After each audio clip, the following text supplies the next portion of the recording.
Assalamualaikum warahmatullahi wabarakatuh. Bismillahirrahmanirrahim.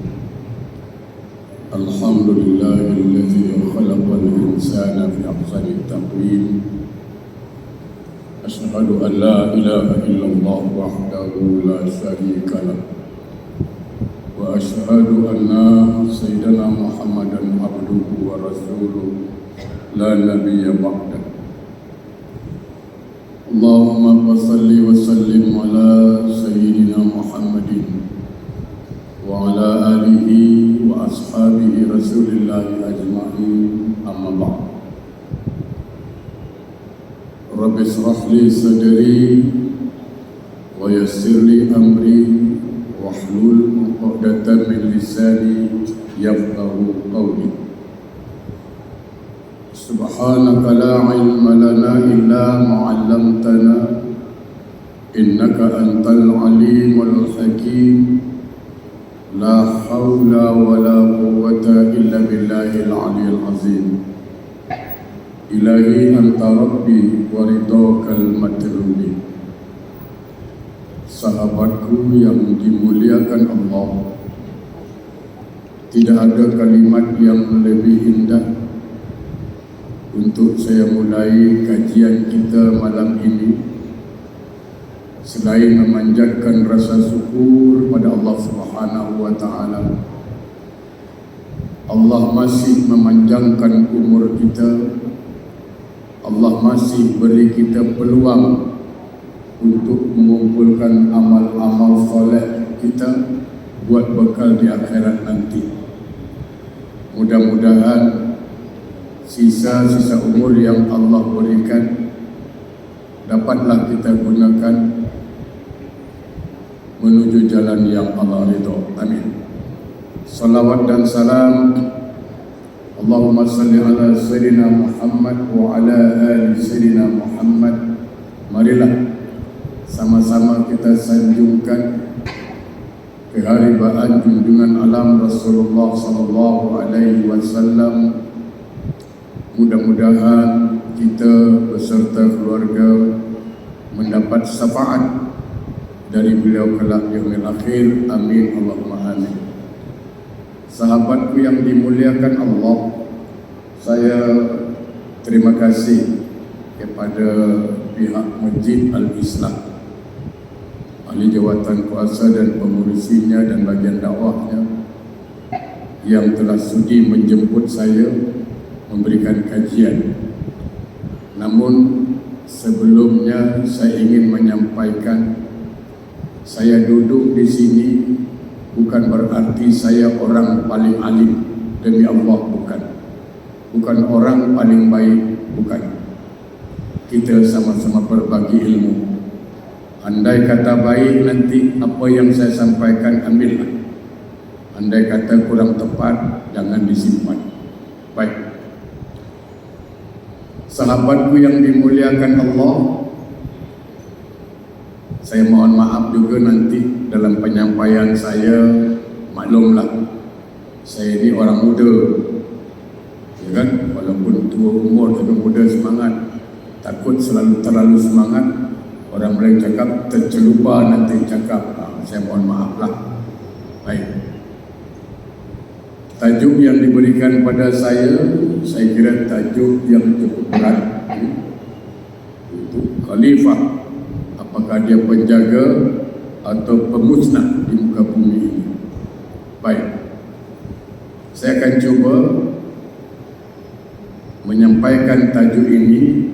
Kalau nanti kona-kona sikit, mohon maaf sajalah, maklumlah, ya kan? Saya bukan orang ahli akademik, bukan duduk dekat universiti, duduk kat pondok. Jadi tak pandai sangat nak membahas ni. Bahasnya lurus saja. Nah, sahabatku yang berbahagia, paling tidak ada 3 tujuan Allah Subhanahu wa taala menciptakan manusia. Minimal ada 3 tujuan. Mohon maaf agak batuk sedikit.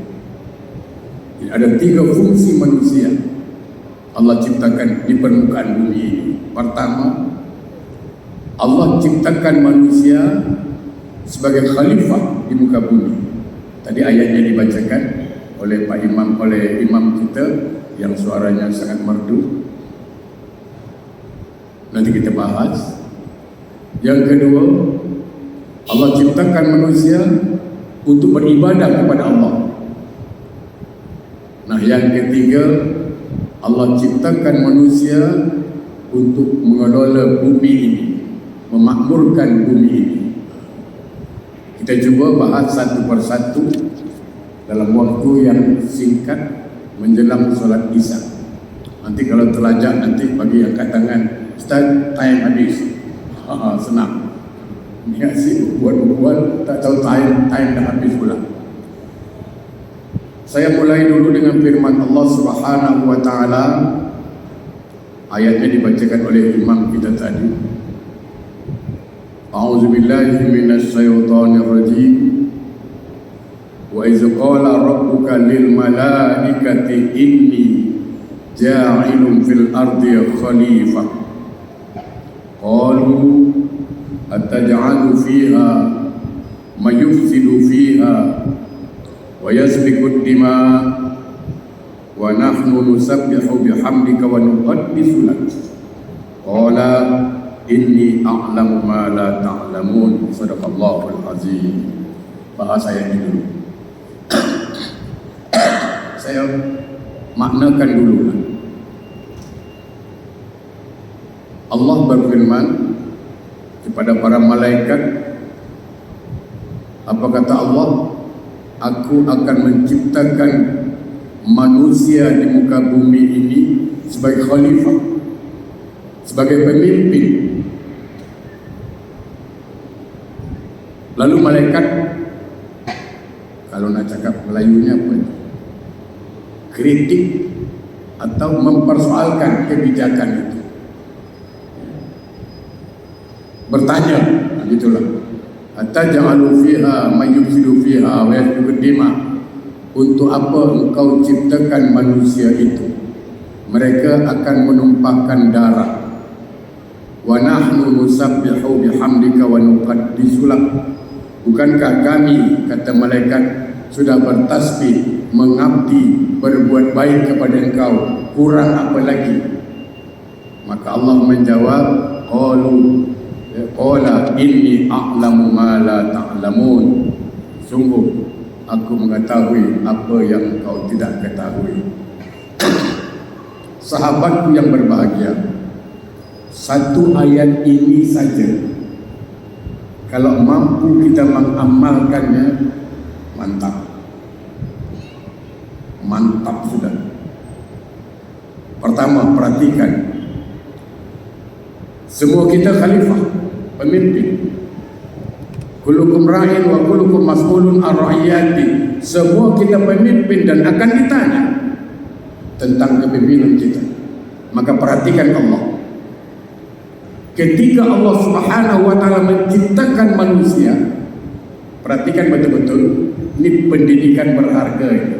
Kita sebagai suami, kita sebagai ayah, kita sebagai pimpinan, ini pelajaran berharga. Perhatikan betul-betul. Allah Maha berkuasa.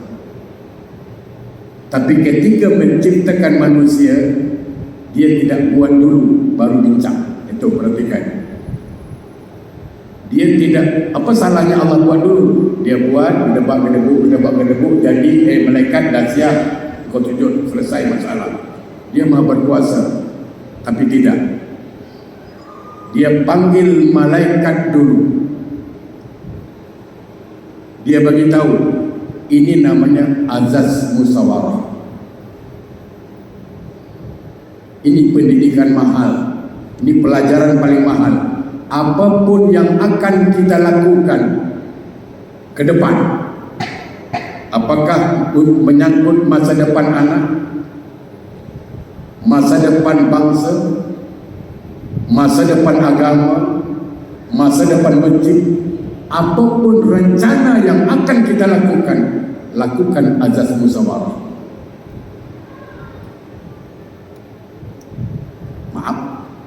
Saya ulang balik. Allah Maha berkuasa tapi tidak sok kuasa. Dia tidak super power. Dia boleh, Allah boleh. Malaysia boleh, kan Allah tak boleh. Boleh, dia boleh. Oh, ini aku dah buat manusia, kau sujud selesai masalah. Tidak. Dia menghormati. Namanya azas musyawarah. Ketika kita ada punya rencana masa depan anak, ajak runding. Anak, bapak ingin gini.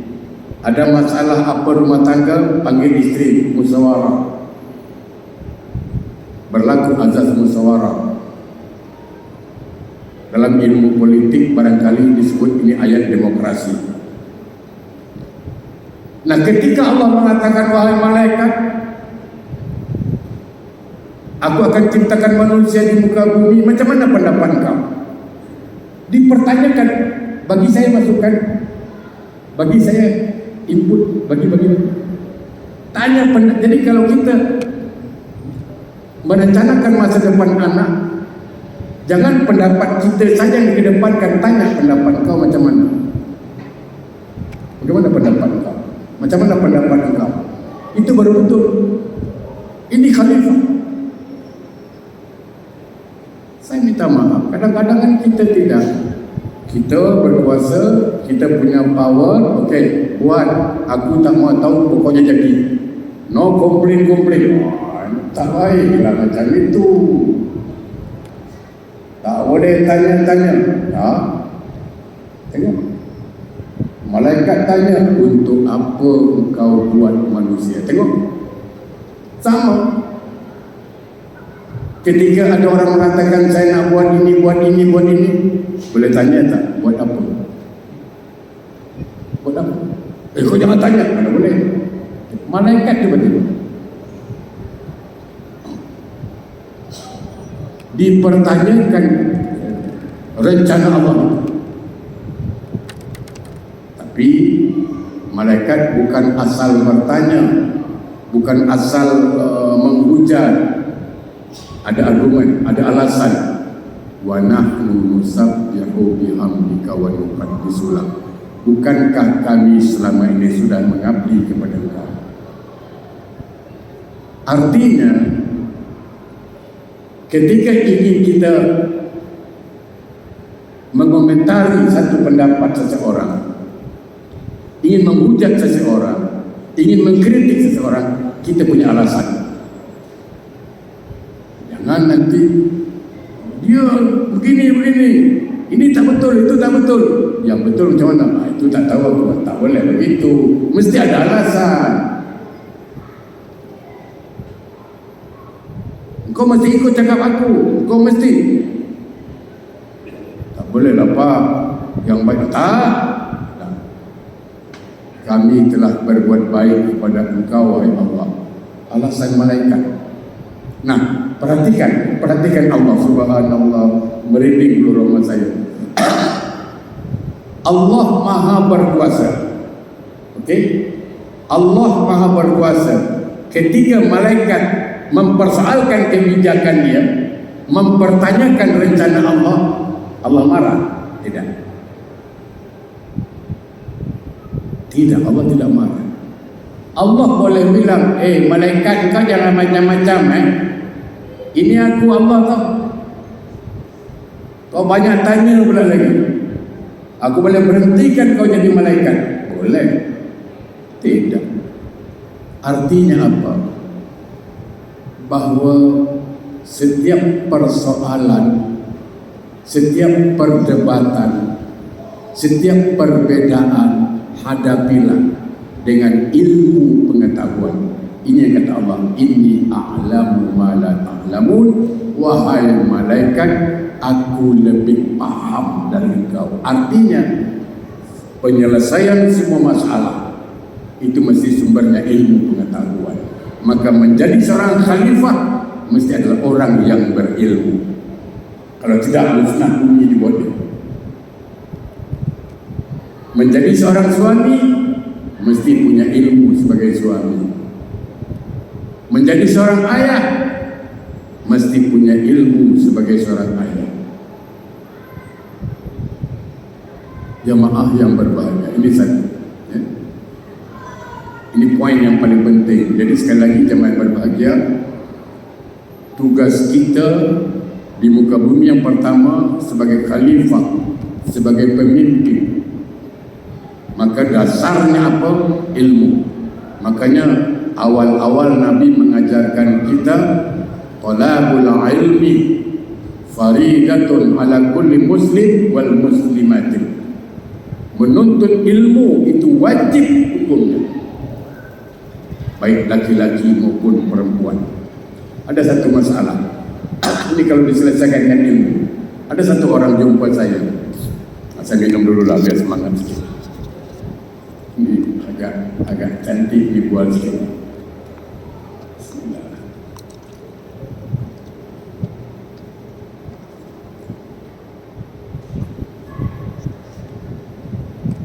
Tentang bab ilmu. Kalau kita selesaikan dengan ilmu, semua selesai. Ada satu orang, Ustaz, saya nak tanya satu hal. Apa dia? Tentang satu hadis yang mengatakan utlubul ilmi walau bisi, tuntutlah ilmu walau sampai ke negeri Cina. Kena ada selalu dengar itu, ya kan? Tuntutlah ilmu walau sampai ke negeri Cina. Utlubul ilmi walau bisi, tuntutlah ilmu sampai ke negeri Cina. Sahabatku yang berbahagia, para ulama hadis pun masih berbeza pendapat tentang hadis ini. Ada yang mengatakan hadisnya dhaif, ada yang mengatakan hadis ini palsu. Kita bukan ahli hadis, itu kita akui. Kita tidak akan bincang apakah hadis ini palsu atau bukan. Bukan itu yang kita bincangkan. Tapi perhatikan bahasanya itu.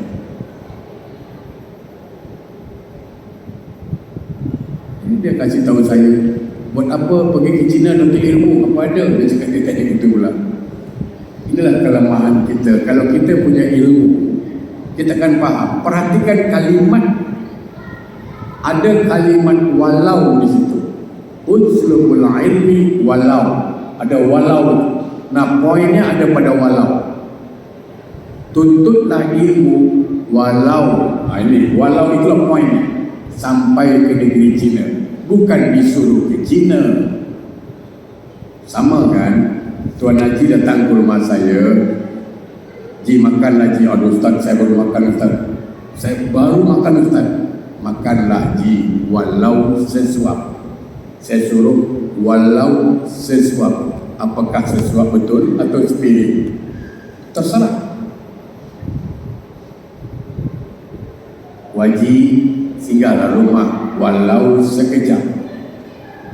Kalimat walau. Ya kan? Nah, ini maksudnya apa? Jangan bincang hadisnya palsu atau tidak, bukan itu. Pentingnya menuntut ilmu.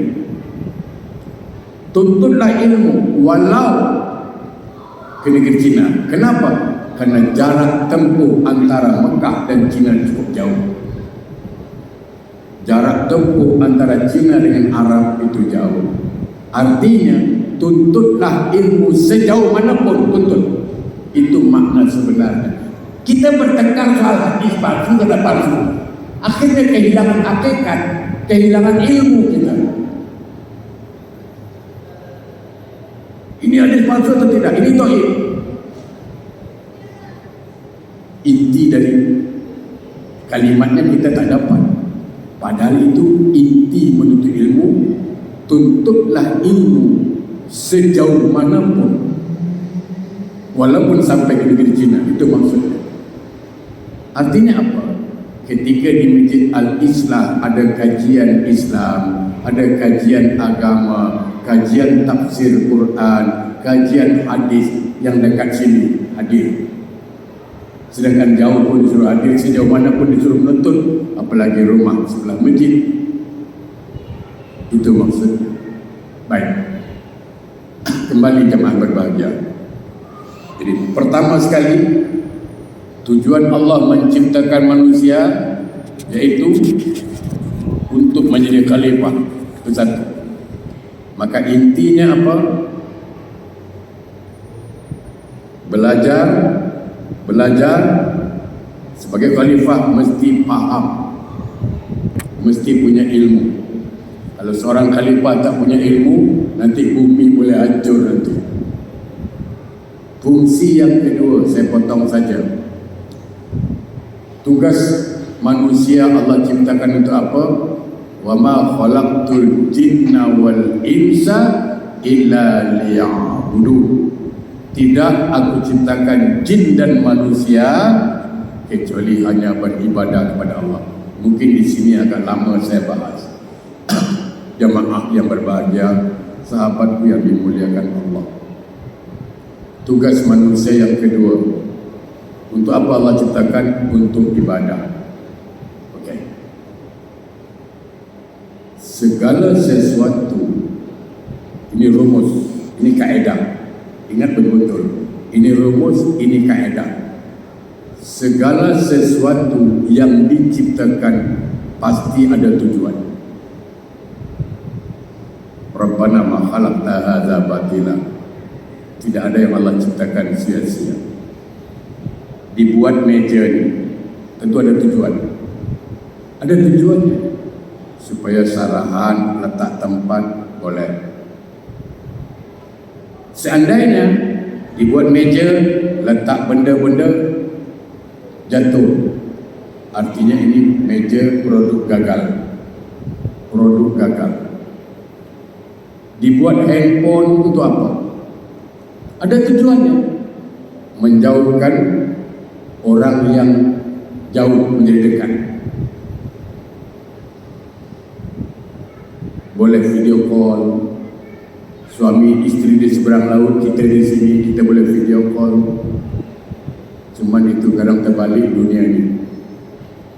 Betul, dunia sudah terbalik gara-gara handphone. Dulu orang cakap jauh di mata, dekat di hati. Itu dulu. Jauh di mata, dekat di hati. Itu dulu. Di handphone punya pasal, dekat di mata, jauh di hati sekarang. Betul. Betul saya cakap. Dulu ada istilah itu. Jauh di mata, dekat di hati. Kan sekarang pasal handphone ni lah. Dekat di mata, jauh di hati. Kita kerja, start berangkat dari rumah pukul 8, balik pukul 5. Sampai rumah isteri main handphone, kita main handphone juga. Dah dekat tapi jauh. Kadang berbual dengan kawan, pergi bertamu ke orang, dia asyik main handphone, kita pun main handphone, jauh lagi. Itulah masalah sekarang. Dah terbalik dunia sekarang. Nah, ketika handphone itu tidak boleh digunakan untuk telefon, tak boleh, video call tak boleh, maka handphone itu produk gagal.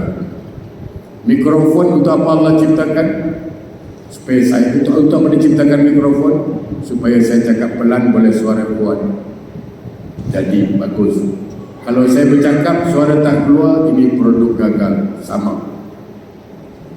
Allah ciptakan manusia untuk beribadah. Saya ulang balik. Allah ciptakan manusia untuk beribadah. Bagaimana cara beribadah? Maka perhatikan Al-Quran surat Toha ayat 14. Itu petunjuk. Surat Toha ayat 14. A'udzubillahi minasyaitonir rajim. Innani anallahu la ilaha illa ana. Sesungguhnya aku adalah Allah dan tiada Tuhan selain aku, kata Allah. Fa'budni, sembahlah aku. Fa'budin, beribadahlah kepada aku, sembahlah aku. Bagaimana cara menyembah Allah? Wa aqimis shalah bi zikri. Dirikan solat untuk mengingat aku. Maka fungsi manusia yang kedua untuk beribadah kepada Allah. Bagaimana cara beribadah? Kemuncak dari segala ibadah itu adalah salat. Saya mohon maaf lagi Bapak Ibu sekalian. Sedih, memang sedih lah. Kita kalau handphone tinggal, kita risau, kita gelisah, tak tenang betul. Kita naik bas, alamak handphone tinggal. Alah, macam nak putar balik. Hidup tak tenang, gelisah, resah. Kenapa? Kerana handphone itu rasanya satu keperluan. Handphone tinggal, kita resah, kita gelisah. Tapi solat tinggal, banyak orang tak resah, banyak orang tak gelisah. Bayangkan. Kenapa? Karena solat dianggap bukan keperluan. Betul kan? Handphone tinggal, orang risau. Handphone tinggal, orang gelisah. Tapi solat tinggal, orang tak risau. Ini satu pengalaman, saya cerita sedikit. Buat perbandingan sajalah, buat cerita sedikit. Satu hari, ingat ini cerita sebagai bahan pemikiran, bahan renungan saja. Satu hari saya berangkat ke Jakarta.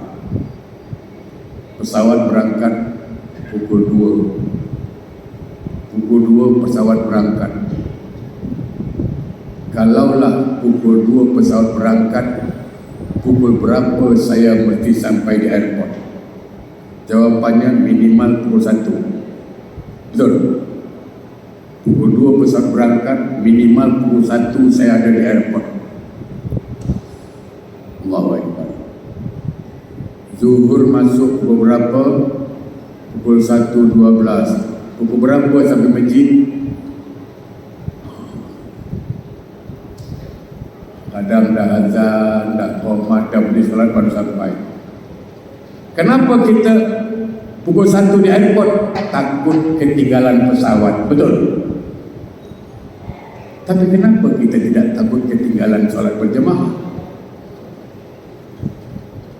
Satu hari saya sampai di airport pukul 1.30, artinya ada waktu setengah jam lagi lah. Sudah ada announce, para penumpang pesawat Garuda Indonesia silakan masuk ke ruang tunggu. Saya baru sampai. Saya cepat-cepat lari, sesak, saya dah tua kan. Lari-lari. Saya check in tiket. Orang tiket cakap apa? Apa lambat? Saya bilang jam. Dia pun sambil marah lah, buat juga. Saya pun masuk, berlari lagi berlari. Akhirnya saya sampai, lagi 5 menit pesawat nak tutup. Saya sampai, mengah-mengah saya adalah penumpang yang terakhir masuk pesawat. Saya adalah penumpang yang terakhir masuk pesawat. Saya duduk terengah-engah, tiba-tiba air mata saya jatuh air mata saya. Kenapa? Ya Allah, aku telah durhaka kepada Engkau, aku telah bersalah kepada Engkau, aku takut ketinggalan pesawat, aku lari sekencang-kencangnya, takut ketinggalan pesawat. Tapi aku tidak pernah lari takut ketinggalan solat berjemaah. Pernahkah kita lari takut ketinggalan solat berjemaah? Tidak. Itu buat kita sendiri. Allah, astagfirullah.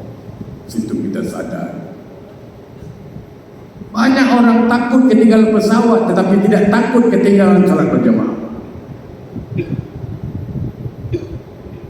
Kemuncak dari ibadah itu solat. La hazzi fil Islam liman tarku solat. Tidak ada bahagia dalam Islam kalau dia tinggalkan solat. Bapak, sahabat yang berbahagia, perhatikan. Innani anallah, sesungguhnya aku adalah Allah. La ilaha illa ana, tiada Tuhan selain aku. Pertanyaan paling mudah, apakah kita menerima Allah sebagai Tuhan? Itu pertanyaan, Pak. Sahabat, banyak orang kalau kita tanya, apakah engkau menerima Allah sebagai Tuhan? Dia jawab, aku terima. Pasti dia jawab, aku terima. Betul? Tapi adakah anda solat mulai kau terima tak Allah sebagai Tuhan? Aku terima. Tapi solat tak? Itulah hidayah. Bayangkan, dia mengatakan menerima Allah sebagai Tuhan, tapi tidak pernah Tuhan disembah. Coba perhatikan betul-betul. Saya ambil perbandingan. Contoh, ketika kita akan nikah, aku terima nikahnya Sianu binti Sianu, mas kawin sekian. Betul? Kalimatnya aku terima, maka terimalah tanggung jawab sebagai suami. Terimalah tanggung jawab sebagai suami. Kasih makan, kasih tempat tidur, kasih minum, kasih tempat tinggal. Betul? Tanggung jawab. Bagaimana kalau seorang mengatakan, aku terima nikahnya Sianu binti Sianu, makan istri tak dikasih, minum tak dikasih, tempat tinggal tak dikasih, duit tak dikasih. Ini suami apa? Suami durhaka. Sama kan? Allah mengatakan, apakah engkau terima aku sebagai Tuhanmu? Kita jawab, bala sahidina, ya aku terima Allah engkau sebagai Tuhan. Tapi menyembah Allah tidak, puasa Ramadan tidak, punya harta zakat tidak, punya harta naik haji tidak. Ini hamba apa ini?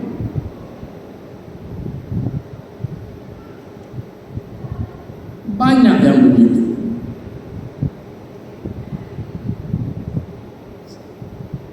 Dan ini fungsi, tugas manusia Allah ciptakan untuk beribadah. Kemuncak dari ibadah itu solat. Saya memfokus di sini.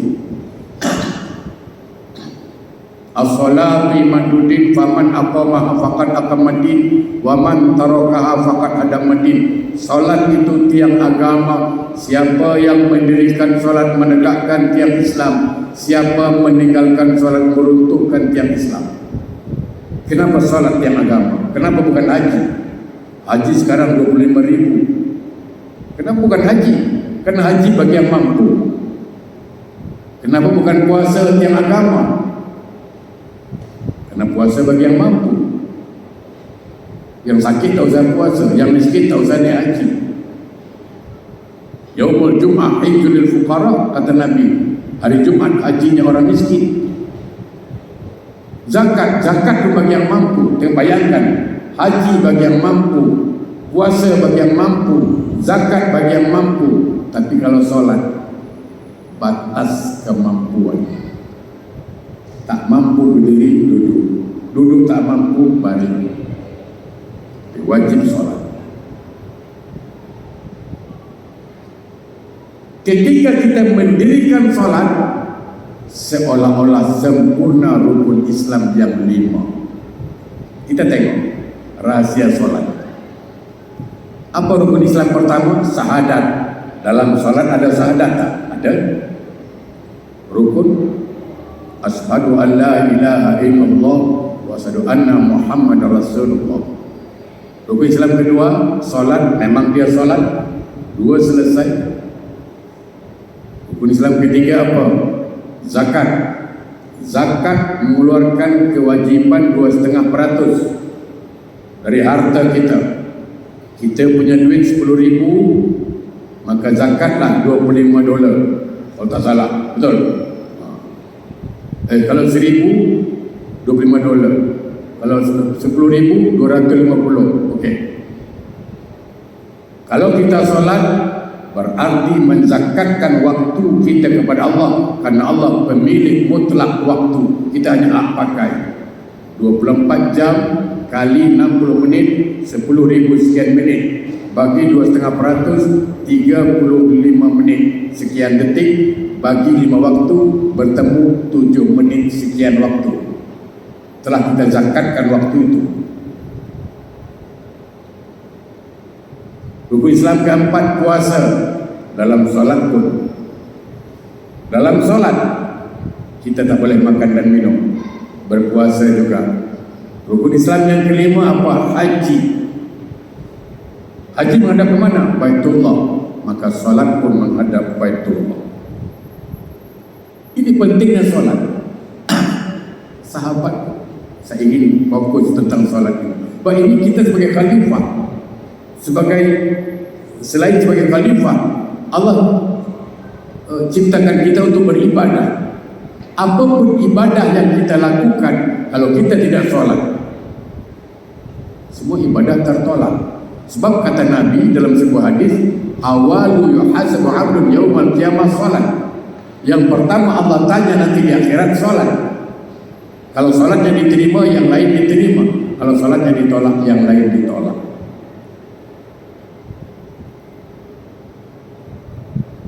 Saya ingin sampaikan apa? Kita yakin bahawa semua kita akan mati. Mati nanti akan masuk kubur. Dan setiap kita akan ditanya dalam kubur. Dan soalannya bahasa Arab. Apakah yang mati orang boyan? Malaikat cakap boyan. Ke kiri bengkona lima. Tak? Atau yang meninggal orang India, malaikat cakap India, tidak, dia cakap Arab terus. Maka di situ dikatakan ada 12 fadilah salat dalam sebuah hadis. Di antara fadilah salat itu apa? Jawabul munkar wa nakir. Salat itulah yang menjawab soalan munkar dan nakir, dan semua jawabannya rukun dalam salat. Masuk ke dalam bumi, orang pulang ke rumah masing-masing, datang 2 malaikat bertanya, ma rabbuka, siapa Tuhanmu? Maka takbirnya datang, Rabbi Allah, Tuhanku Allah. Dia salat. Dia tak payah jawab, dia relax, brother, relax, brother, relax. Dia tak payah lagi nak jawab. Amal dia jawab, ma rabbuka, Rabbi Allah, Tuhanku Allah. Man imamuka, siapa imammu? Dia wajib baca Quran dalam solat. Suratul Fatihah, Ummul Quran. La salata liman lam yaqra bi fatihatil kitab. Tidak sah solat kalau tak baca Fatihah kitab. Man imamuka, siapa imammu? Al-Quran imani. Terjawab. Kenapa? Karena dia wajib baca Quran dalam solat. Suratul Fatihah. Man nabiyuka, siapa nabimu? Dia wajib baca salawat dalam salat. Allahumma salli ala Muhammad, Allahumma salli ala Sayyidina Muhammad. Man ikhwanuka, siapa saudara? Dia wajib jawab, wa ala ibadillahi sholihin, orang soleh saudaraku. Man kiblatuka, mana kiblatmu? Dia wajib menghadap kiblat setiap hari. Terjawab. Tapi kalau tak solat, apa macam? Jangankan malaikat, kita je dulu. Kita dulu panggil isteri, bagi dia duit. Dek, duit belanja besok, abang letak kat meja. Duit lah kat meja abang letak. Mulalah naik darah tinggi. Duit kat meja lah. 3 kali panggil isteri, kita mengamuk. Atau isteri suruh suami makan, bang, dah masak bang, makan lah. Makan lah, dah masak. Makan. Tak mengamuk tu. Bayangkan malaikat nak tanya, ma rabbuka, Man nabiuka? Don't try at home.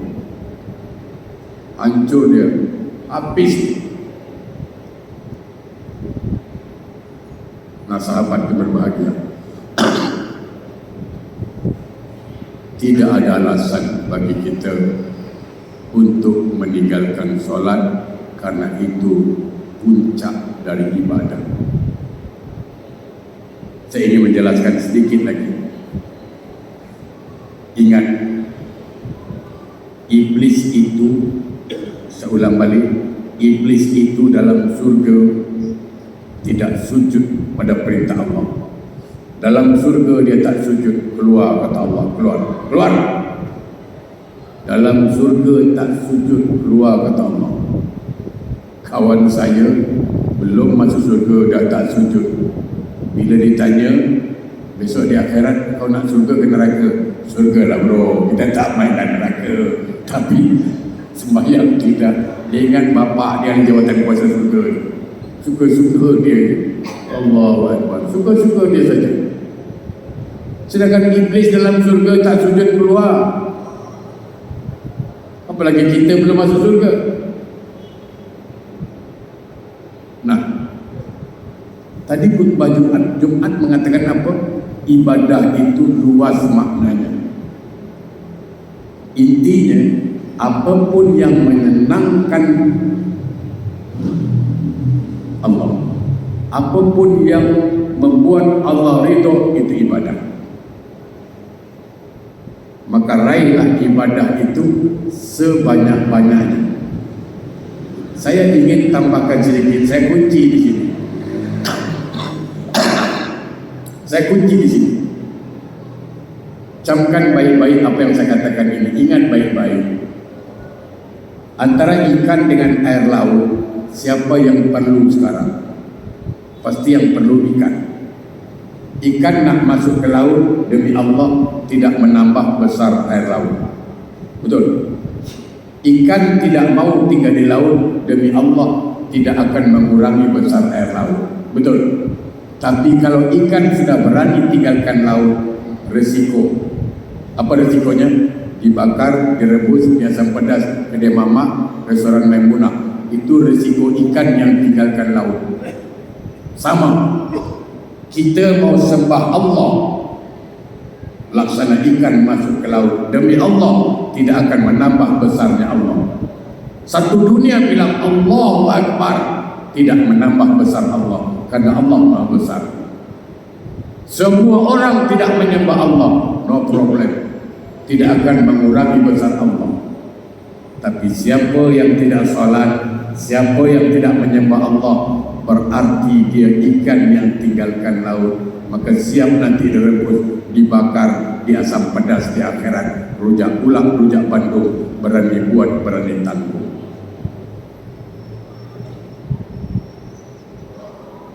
Terakhir, waktu yang sangat pantas barangkali, sebagai pengelola di muka bumi, dalam surat Al-A'raf ayat 56, ini ayat di belakang ada tertulis, A'udzubillahi minasyaitonir rajim, wa la tufsidu fil ardi ba'da islahiha wad'uhu khaufan wa tama'a inna rahmatallahi qaribun minal muhsinin. Dan janganlah kamu berbuat kerusakan di muka bumi setelah diciptakan dengan baik. Berdoalah kepadanya dengan rasa takut dan penuh harap. Sesungguhnya rahmat Allah sangat dekat kepada orang yang berbuat kebaikan. Jamaah, ini bumi Allah ciptakan dengan baik, maka kelolalah bumi ini dengan baik. Jangan ada yang merosak bumi ini. Makmurkan bumi ini. Kalau kita melihat ada yang salah, kita tegur. Jaga kebersihan lingkungan, jangan mubazir air. Apa yang boleh kita lakukan untuk memakmurkan bumi ini? Janganlah kita menjadi perosak di bumi ini. Karena konsepnya Islam itu adalah rahmatan lil alamin. Orang Islam itu rahmat buat sekalian alam, termasuk apa yang ada di bumi ini. Inilah tiga tujuan Allah ciptakan manusia. Pertama sebagai khalifah di muka bumi, kedua sebagai hamba untuk beribadah kepadanya, yang ketiga untuk memakmurkan bumi ini. Semoga kita mampu menjalankan tugas kita sebagai khalifah, sebagai hamba Allah, dan sebagai manusia yang merawat dan menjaga bumi ini, insyaAllah. Yang benar datang dari Allah, yang salah dari saya. Mohon maaf atas segala kekurangannya. Terima kasih atas perhatiannya. Kalau ada yang salah, saya mohon maaf. Saya tutup dengan sebuah pantun sebelum saya berdoa, karena kita orang Melayu tak lepas dari pantun. Jalan-jalan ke rumah Cik Dolah, singgah dulu rumah Cik Rais. Kalau ada sarahan saya yang salah, jangan repot balai polis. A'udzubillahi minasyaitonirrajim. Bismillahirrahmanirrahim. Alhamdulillahirabbil alamin. Allahumma salli ala sayyidina Muhammad wa ala ali sayyidina Muhammad. Allahumma arinal haqqa haqqan warzuqna ittiba'ah, wa arinal batila batila warzuqna. Ya Allah, di rumah-Mu yang penuh berkah ini kami angkat tangan kami, Ya Allah. Walaupun kami sadar tangan yang kami angkat ini tangan yang banyak bermaksiat kepada-Mu, namun kami tak punya tangan yang lain untuk kami tadahkan. Kami pun sadar, Ya Allah, bahwa lisan yang memohon ini, lisan yang selalu berkata kotor, lisan yang jarang berzikir menyebut nama-Mu, namun kami tak punya lisan yang lain, Ya Allah. Oleh karena itu kami mohon padamu, Ya Allah, tunjukkan, Ya Allah, yang benar itu memang benar. Berilah kami kekuatan dengan rahmat dan hidayah melaksanakan kebenaran itu, dan tunjukkan, Ya Allah, yang salah itu memang salah. Berilah kami kekuatan untuk meninggalkan kesalahan itu. Allahumma a'inna ala zikrika wa syukrika wa husna ibadatik. Ya Allah, ya Tuhan kami, bantulah kami, tolonglah kami, Ya Allah, untuk selalu berzikir mengingat-Mu, dan bantulah kami, Ya Allah, untuk selalu mensyukuri nikmat-nikmat-Mu, dan bantulah kami, Ya Allah, untuk selalu memperbaiki ibadah kami, memperbaiki akhlak kami. Rabbana atina fid dunya hasanah wa fil akhirati hasanah wa qina adzabannar. Walhamdulillahi rabbil alamin. Assalamualaikum warahmatullahi wabarakatuh.